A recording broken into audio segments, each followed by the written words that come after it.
ఈరోజు ఈ దేశంలో మన దేశానికి స్వాతంత్రం వచ్చి 80 సంవత్సరాలైనా గిరిజన బతుకులు ఎక్కడ వేసిన గొంగళ్ళు అక్కడే ఉన్నాయి. ఈరోజు గిరిజనులు కూలిపోతే కుండగాల లేకుంటే కడుపుగాలనే విధంగా మా గిరిజనులు బతుకుతున్నారు. ప్రభుత్వాలు వస్తున్నాయి పోతున్నాయి, అనేక మంది ప్రభుత్వాలు వస్తున్నాయి, అనేక మంది ముఖ్యమంత్రులు మారుతున్నారు, ప్రధానమంత్రులు మారుతున్నారు. కానీ మా గిరిజన బతుకులు మట్టుగా ఎక్కడ కూడా మారడం లేదు. ఎన్నికలప్పుడు వస్తారు, మీకు మా గేర్లకు వస్తారు, మా గూడేలకు వస్తారు, అన్ని విధాలు వచ్చి అనేక ఎత్తున వాగ్దానం చేసి ఈరోజు ఓట్లు వేయించుకొని గద్దెనెక్కినాక నిమ్మకి నీరెక్కినట్టు వివరిస్తున్నారు. ఈరోజు ఎన్డీఏ ప్రభుత్వం, రాష్ట్రంలో ఎన్డీఏ ప్రభుత్వం అయితేనేమి, కేంద్రంలో ఉమ్మడి బీజేపీ ప్రభుత్వం అయితేనేమి అనేక వాగ్దానాలు చేసినారు. ఈరోజు నరేంద్ర మోడీ గారు ఎలక్షన్ల కంటే ముందు 2014 అప్పుడు ఎలక్షన్ల కంటే ముందు ఆ రోజు పెద్ద ఎత్తున వాగ్దానాలు చేసినాడు.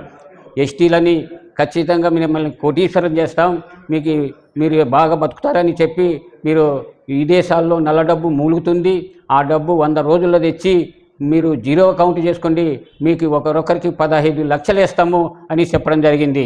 అదేవిధంగా మీ చదువుకున్న పిల్లలకు కూడా ఎస్టీ బ్లాక్ పోస్టులో కూడా మీకు చేస్తాం, మీకు ఇస్తామని చెప్పినారు. ఎక్కడ ఒక పోస్ట్ ఇచ్చడం లేదు, మా పిల్లలకి ఒక లోను ఇవ్వడం లేదు. ఎస్సీ ఎస్టీ సప్లాన్ నిధులు కూడా ఎక్కడ పోతున్నావో అవి దారి మళ్ళీపోతున్నవి. కాబట్టి ఖచ్చితంగా మాకు ఇచ్చిన హామీలు నెరవేర్చేంత వరకు మేము పోరాడతాం. ఎందుకంటే ఈరోజు అధికారంలోకి వచ్చినాక ఎస్సీలపైన ఎస్టీలపైన పెద్ద ఎత్తున గిరిజనులపైన దాడులు చేస్తున్నారు, అత్యాచారాలు చేస్తున్నారు, హత్యలు చేస్తున్నారు. మీకు అందరికీ తెలిసిన విషయమే. దేశంలో నరేంద్ర మోడీ అధికారంలోకి వచ్చినాక మణిపూర్లో మా గిరిజనులకి గలాటలు పెట్టి అక్కడ పెద్ద ఎత్తున వాళ్ళందరినీ లేడీస్ని గర్జనంగా ఊరేగించి మానభంగం చేసి హత్య చేసి అక్కడ ఇది చేయడం జరిగింది. ఆ ప్రభుత్వాలకి ఏమైనా కొద్దిగా సిగ్గుంది అని కూడా చెప్తా ఉన్నాను. అక్కడ ఉండేది కూడా బీజేపీ ప్రభుత్వమే.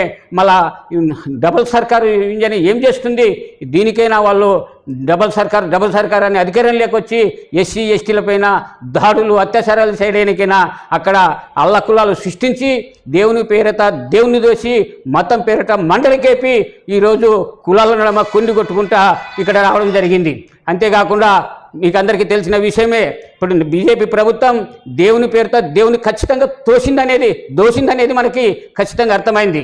ఈరోజు రాముడు అని అక్కడున్న మసీదుని కూలదిగి ఈరోజు అక్కడ రామాయణాన్ని కట్టి ఆ రామాయణ పేరుతో కోట్ల డబ్బు ఈరోజు దోచుకోవడం జరిగింది. కాబట్టి ఇది దోపిడికి ఖచ్చితంగా పాల్పన్నారనేది ప్రపంచమంతా కూస్తూ ఉంది. కాబట్టి నరేంద్ర మోడీకి ఈ దేశంలో పరిపాలించే హక్కు లేదని మేము గిరిజన సమైక్య రాష్ట్ర సమితి నుండి నేను హెచ్చరిస్తూ ఉన్నాను. ఈరోజు చెప్పిన వాగ్దానాలు చేయకోకుండా అనేక దాడులు చేస్తూ ఉన్నారు. మీరు ఇక్కడ ఇప్పుడు బీజేపీ ప్రజా సంఘాలు కొన్ని ఉన్నాయి, ఆర్ఎస్ఎస్ సంఘ పరివార శక్తులు ఈరోజు వాళ్ళ చేత్తో ఈరోజు ఎక్కడ చూసినా హత్యలు మానభంగాలు అనేకమైన చేస్తున్నారు. మన ఎదురుగా బొంబాయిలో ఒక నాయకుడు కోల్గేట్ దానిపైన స్పందించిన దానికి అక్కడ పెన్లామ్మగుడు వాకింగ్ చేసుకుంటూ వస్తుంటే ఆర్ఎస్ఎస్ వాడు కాల్చి చంపడం జరిగింది. అంతేకాకుండా ఢిల్లీ నుండి కూడా ముస్లిం మైనార్టీలు వస్తుంటే వాళ్ళపైన వీళ్ళు గడ్డాలు పెంచుకున్నారు. వీళ్ళ ముస్లింలు గడ్డాలు ఎందుకని వాళ్ళని బ్యాటర్లతో కొట్టడం జరిగింది. అంతేకాకుండా బెంగళూరులో ఒక జర్నలిస్టు ఆయమ్మ వాళ్ళకి వ్యతిరేకంగా వార్త రాసినందుకు ఆయమ్మని మారువేషాలు వేసి హెల్మెట్లు ధరించి పోయి అక్కడ ఆమెని కాల్చి చంపడం జరిగింది. ఈరోజు ఎవడు ప్రశ్నిస్తే వాళ్ళపైన దాడులు చేయడము, వాళ్ళపైన కేసులు వేయడము అంతా ఈరోజు దేశం అన్ని అల్లకుల్లో సృష్టించి వాళ్ళు శాశ్వతంగా మన దేశాన్ని దోచుకొని పోవడానికే ఈరోజు వాళ్ళు ప్రయత్నం చేస్తున్నారు. మీకు అందరికీ తెలిసే ఈ పని చేస్తే మీకు మన దేశానికి స్వతంత్రం వచ్చినప్పుడు బ్రిటిష్ వాళ్ళకి ఏ గతి పట్టిందో బ్రిటిష్ వాళ్ళని పారదోరడానికి మొత్తం అంతా అనేక మంది అమరులైనారు.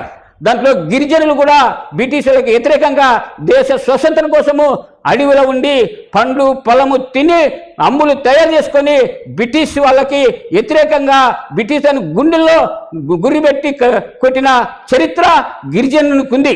కాబట్టి ఇదే విధంగా మీరు వ్యవహరిస్తే మీకు కూడా ఖచ్చితంగా మా ఈ దేశంలో పరిపాలించే హక్కు లేదు. మీకు దగ్గర బందాయి మీరు చూసుకొని మీరు ఈ దేశాన్ని పరిపాలించాలా. మీరు దేశాన్ని పరిపాలించకోకుంటే మీకు ఖచ్చితంగా మీకు గుణపాఠాలు చెప్పడానికి మేము అందరం సిద్ధంగా ఉన్నాం. అదే చంద్రబాబు నాయుడు కూడా చెప్తా ఉన్నాం, నువ్వు ఎన్డీఏ ప్రభుత్వంలో చేరి నువ్వు కూడా బీజేపీ సిద్ధాంతాలని నువ్వు చేస్తూ ఉన్నావు. కాబట్టి నీకు కూడా మాకు ఇచ్చిన హామీలని నెరవేర్చుకోకుంటే మా గిరిజనులకి ఖచ్చితంగా 5 సెంట్ల స్థలం ఇవ్వాలా. మా గిరిజనులకి 5 ఎకరాలు భూమి ఇచ్చి మా గిరిజనులని ఖచ్చితంగా మీరు ఆదుకోవాలా. నువ్వు ఇచ్చిన హామీలు ఏ ఒక్క హామీ కూడా నెరవేర్చలేదు. కాబట్టి నెరవేర్చేంత వరకు నీకు కూడా ఖచ్చితంగా గుణపాఠం చెప్తాము. మా గిరిజనులకి అన్యాయం చేస్తే రేపు మన జగన్కి ఏమి విధంగా జరిగిందో అదే విధంగా నీకు కూడా జరుగుతుంది.